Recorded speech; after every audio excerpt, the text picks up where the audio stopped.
नमस्कार, मैं अर्चना तिवारी आप सभी का स्वागत करती हूँ दराज धर्म पर। आज हमारे साथ स्वामी जितेंद्रानंद सरस्वती जी जुड़े हुए हैं। इनसे जानेंगे कि राम जन्मभूमि जो भी ये चल रहा है, अयोध्या में जो विवाद चल रहा है, ट्रस्ट के ऊपर जो सवाल उठ रहे हैं और संजय सिंह जो लगातार आरोप पे आरोप लगा रहे हैं, उसकी सच्चाई कितनी है, और अखिलेश यादव जो अपने आप को कृष्ण का अवतार बता रहे हैं, उसमें कितनी सच्चाई है और उसको किस तरीके से देखते हैं स्वामी जी। तो आइए चलिए शुरुआत करते हैं स्वामी जी के साथ। स्वामी जी, आपका बहुत बहुत स्वागत है हमारे चैनल पर।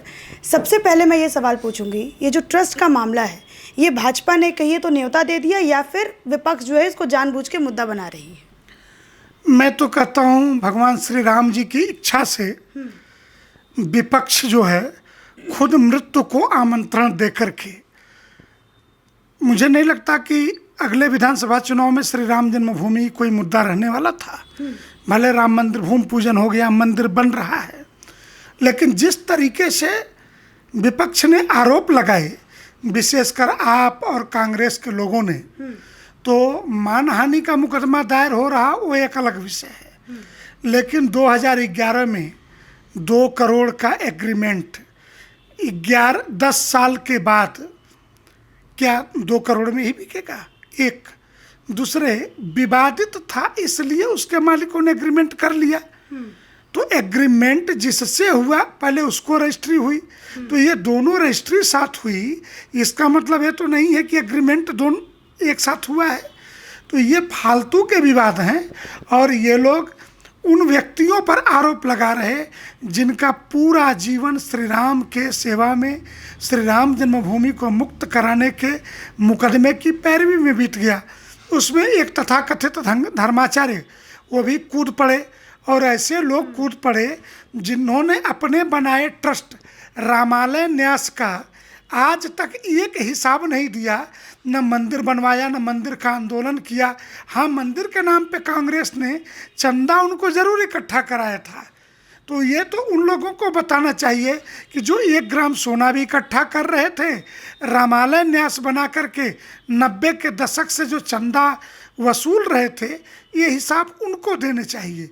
तीसरी एक बात कहूँगा कि क्या वो लोग जो सिनेमा का टिकट ये नहीं है कि खिड़की के पीछे से 20 रुपए का टिकट खरीद करके और आधे घंटे के अंदर शो शुरू होने वाला है तो 200 रुपए में बिक जाए, ये श्री राम जन्मभूमि के पवित्र राम जन्म स्थान से सटी हुई जमीन का मसला है। और हमारे लिए यह तो वो महत्वपूर्ण था कि हमने तो गुरु गोविंद सिंह के बेटों के चिता को आग देने के लिए सोने का सिक्का बिछा करके टोडरमल ने जमीन खरीदी थी।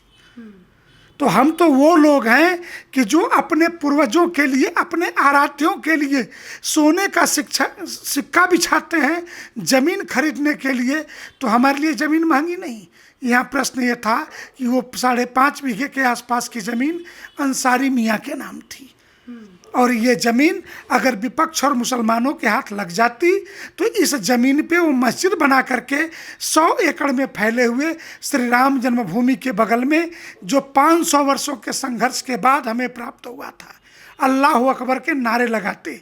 तो ये दर्द उस बात का है कि यह योजना उनकी चंपत राय जी ने विफल कर दी, और इस विफलता का दर्द वो गा रहे।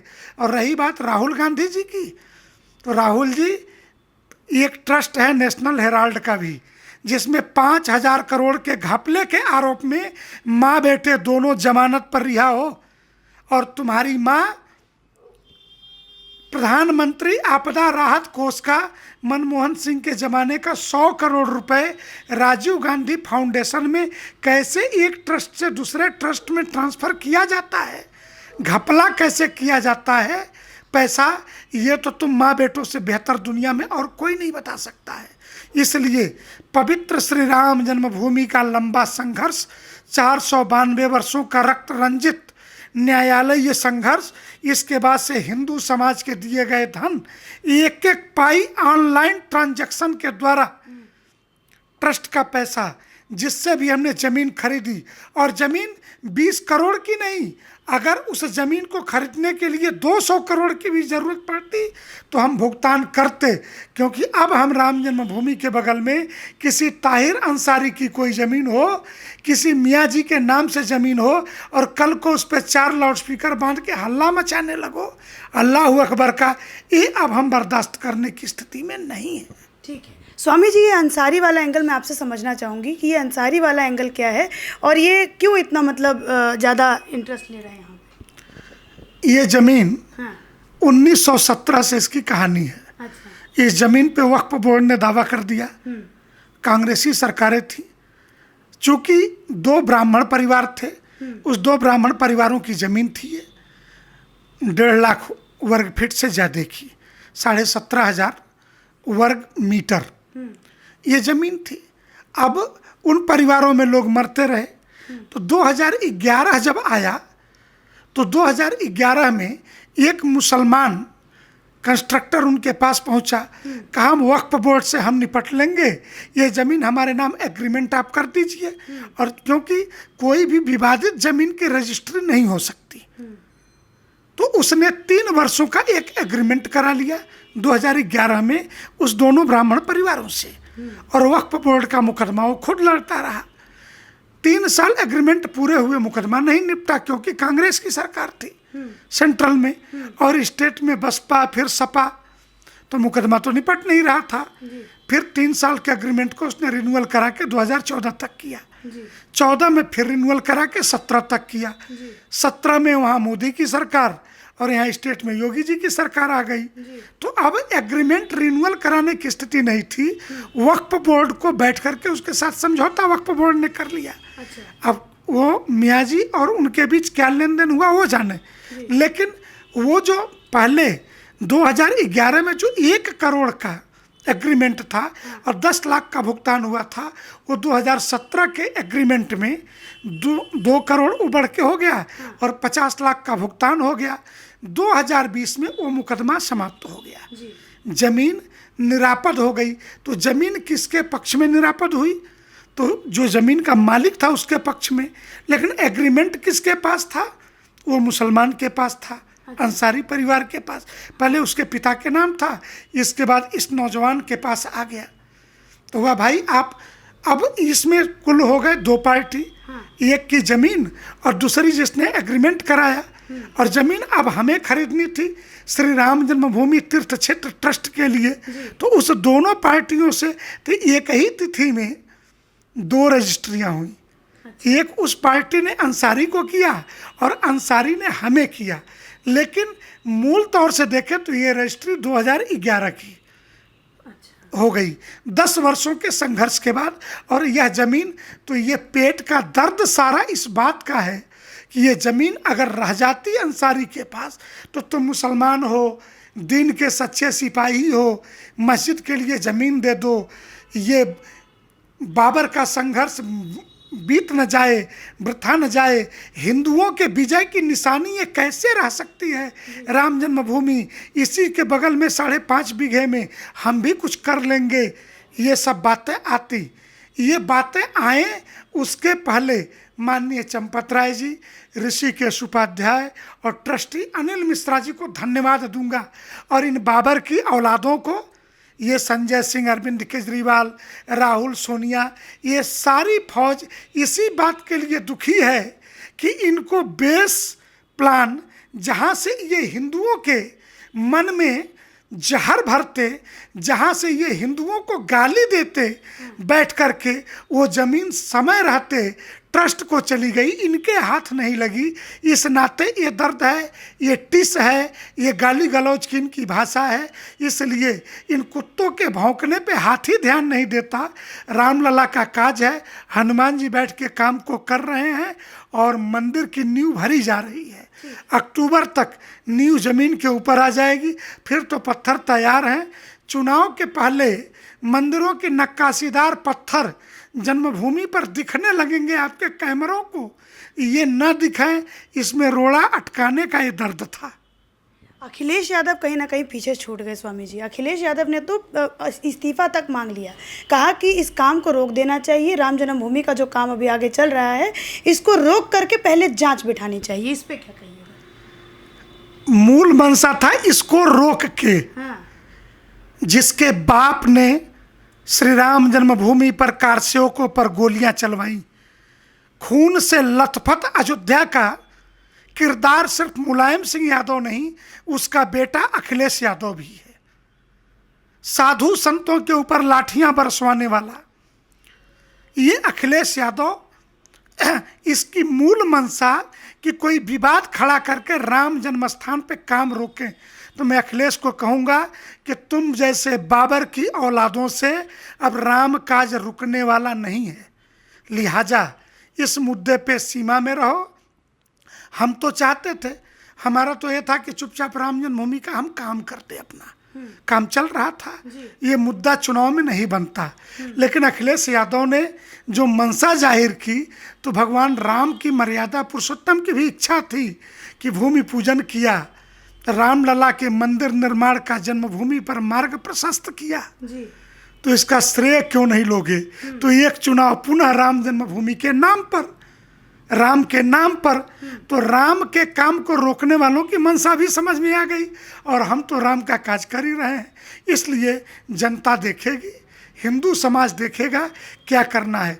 जिसने हिंदू समाज ने ये झोली भरी है धन से, तो इसीलिए भरी है कि मार्ग में आने वाली कोई भी बाधा, कोई भी जमीन, कितनी भी कीमत चुकानी पड़े, हमने पैसा ही इसीलिए दिया है, कितनी भी कीमत चुकानी पड़े, कुछ भी खरीदना पड़े, लेकिन अयोध्या में किसी मुसलमान के पास अब 1 इंच भी जमीन नहीं रहनी चाहिए। ठीक है स्वामी जी, एक और चीज़ मैं आपसे पूछूंगी। जैसा कि आपने भी कहा, ये बात कहीं ना कहीं समझ में भी आ रही है कि कहीं ना कहीं काम को बीच में रोकने की इन लोगों की मंशा है, और दूसरी ये चीज़ कि मतलब इसको चुनाव में मुद्दा बनाने की कहीं ना कहीं मंशा है।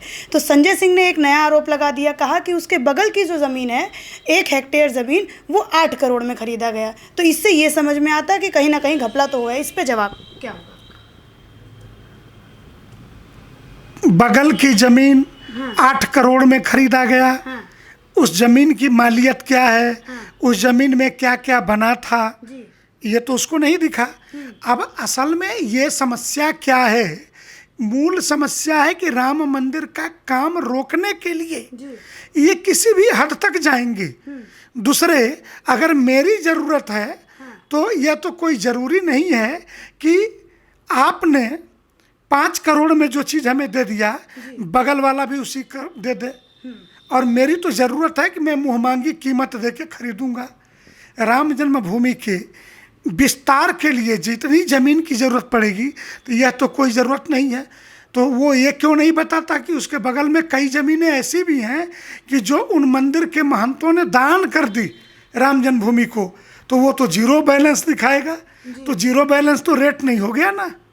तो ये फालतू की बातें हैं। और कई संतों ने दान की, कई लोगों ने आगे बढ़ कर के वहाँ पे दान की अपनी ज़मीनें, तो उसकी रजिस्ट्री में, तो दान पत्र रजिस्ट्री में, तो वो जो सर्किल रेट होगा उसके आधार पर स्टैम्प पेपर लगेगा, लेकिन 1 रुपया दान करने वाले के खाते में तो नहीं गया ना। तो क्या ये माना जाएगा कि वो ज़मीन जीरो रेट पर बिकी है? तो ये फालतू की बातें हैं, ये दलालों की भाषा है, दलाली की भाषा है। और दलाल और दलाली की भाषा पे नहीं जाते हम। जो मार्केट वैल्यू है, जो जिसने जितना मांगा, किसी ने मार्केट वैल्यू से कम दिया, किसी ने मार्केट वैल्यू पे दिया, इस पर निर्भर करता है। ठीक है स्वामी जी, अब आते हैं अखिलेश यादव पे वापस से। उन्होंने अपने पार्टी के थीम सॉन्ग में अपने आप को कृष्ण जी का अवतार बताया। तो सवाल यहाँ से ये उठता है कि कृष्ण जन्मभूमि के लिए क्या वो अपना कुछ योगदान देंगे, उसको मतलब स्वतंत्र कराने के लिए? जमीर जगह अखिलेश का कि नमाजवादी पार्टी गोल टोपी लगा करके नमाजिया अंदाज में बैठने वाले लोगों में एक गीत के ही माध्यम से सही भगवान श्री कृष्ण का अपने को अवतार घोषित कर लिया। तो हम तो इतना ही कहेंगे कि आप जहां अवतरित हुए, भगवान कृष्ण की जन्मभूमि आतताइयों के चंगुल में आज भी है। आगे बढ़िए अखिलेश जी, भगवान कृष्ण की जन्मभूमि को मुक्त कराइए। आपके घर से कोई बहुत दूरी नहीं है, सैफई से कोई बहुत दूरी नहीं है, तो कृष्ण की जन्मभूमि को मुक्त कराइए, इस गुलामी के चिन्ह को मिटाइए। देश का संत समाज आपके पीछे खड़ा मिलेगा। नहीं तो मैं तो इतना ही समझूंगा कि ये चुनावी भाषा और ये दोगला चरित्र आपका, जब आप मुख्यमंत्री थे तो कहीं परशुराम के मंदिर बना रहे थे, कहीं चतुर्भुज कृष्ण के मंदिर बना रहे थे, भगवान विष्णु के मंदिर बना रहे थे, तो न भगवान विष्णु का मंदिर बना, न परशुराम का मंदिर बना। वैसे ही कृष्ण अवतार के रूप में कहीं कंस के खानदान से न आप निकल जाएं, इसी का डर है। ठीक है, लेकिन इसमें वो तर्क भी ये देते हैं कि जो मत अखिलेश यादव को जो पसंद करते हैं, उनकी पार्टी को जो फॉलो करते हैं, वो लोग ये तर्क देते हैं यदुवंशी हैं तो कृष्ण की, अगर कृष्ण को अपना अवतार बता दिया तो क्या बड़ी बात कह दी। सही तो कहा है, यदुवंशी कृष्ण के अवतार, ये तर्क देते हैं। उसी यदुवंश में कंस भी था। कंस कोई बाहरी थोड़ा था, यदुवंश में बहुत लोग थे। यदु के पिता जो ययाति थे, ययाति से तो वंश नहीं चला।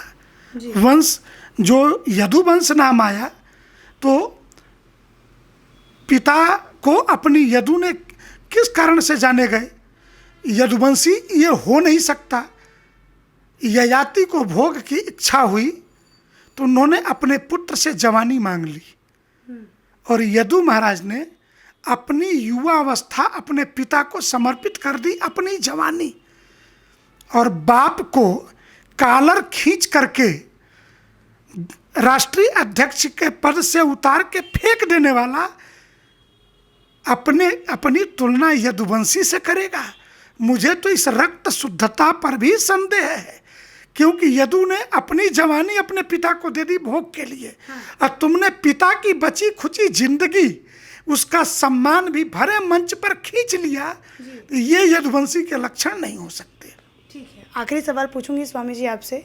इस समय इस इलेक्शन में 2022 के यूपी चुनाव में ये जो मुद्दा है, ट्रस्ट वाला मुद्दा हो गया, फिर आपका कृष्ण जी को अपना अवतार बताने वाले, मतलब अपने आप को कृष्ण का अवतार बताने वाले अखिलेश यादव, कितना ये मुद्दा इस बार लगता है लोगों के दिल को छुएगा? मुझे नहीं लगता कि कोई भी राजनीतिक दल धार्मिक मुद्दों के आधार पे, क्योंकि धार्मिक ध्रुवीकरण का सदैव लाभ भारतीय जनता पार्टी और हिंद बहुसंख्यक समाज को ही मिलेगा। तो इस नाते ऐसी कोई गलती नहीं करने वाले हैं। रही बात भाषागत बाकी चीज़ें, तो वो चाहे आपिया हों, समाजवादी हों, तो ये गाली गलौज की भाषा राजनीति में पीछे के दिनों से बंगाल के अंदर भी, अन्य भी कई राज्यों में जिस छेछा दर पे उतरी है, वो मुझे नहीं लगता, क्योंकि उत्तर प्रदेश एक सभ्य राज्य है। अयोध्या, मथुरा, काशी राम कृष्ण और शिव की धरती है। यहाँ 1000 किलोमीटर से ज़्यादा की दूरी में गंगा बहती हैं। ये काशी विश्वनाथ की धरती पे दुनिया के किसी एक 40-45 लाख के शहर में 7-7 यूनिवर्सिटी, जिसमें इंटरनेशनल, नेशनल यूनिवर्सिटी शामिल हों, ऐसा कोई शहर नहीं होगा पूरे विश्व में। ऐसे शहर, ऐसे राज्यों में हम गाली गलौज, असभ्य भाषा को अनुमति नहीं देंगे। और अगर इस आधार पे चुनाव लड़ेंगे तो यहाँ पे मुंह की खाएंगे और अपमानित भी होंगे, इससे इनकार नहीं। पिछले चुनाव में भी यूपी को अखिलेश पसंद है और वो दोनों लड़के पसंद थे, बड़ी बड़ी बातें होती थी, वो भी देखा है। तब भी 325 सीट उठा के बीजेपी को दे दिया है। तब तो मुख्यमंत्री का चेहरा भी सामने नहीं था। अब तो गरजता हुआ हिंदुआ सूर्य जो है गोरक्षनाथ पीठ का चेहरा सामने है, और उसके 5 वर्षों में देश, समाज, हिंदुत्व के लिए किए गए कार्य सामने हैं। इसलिए धर्म के आधार पर चुनाव लड़ने की ऐसी कोई गलती मुझे नहीं लगता कि विपक्ष करेगा। ठीक है।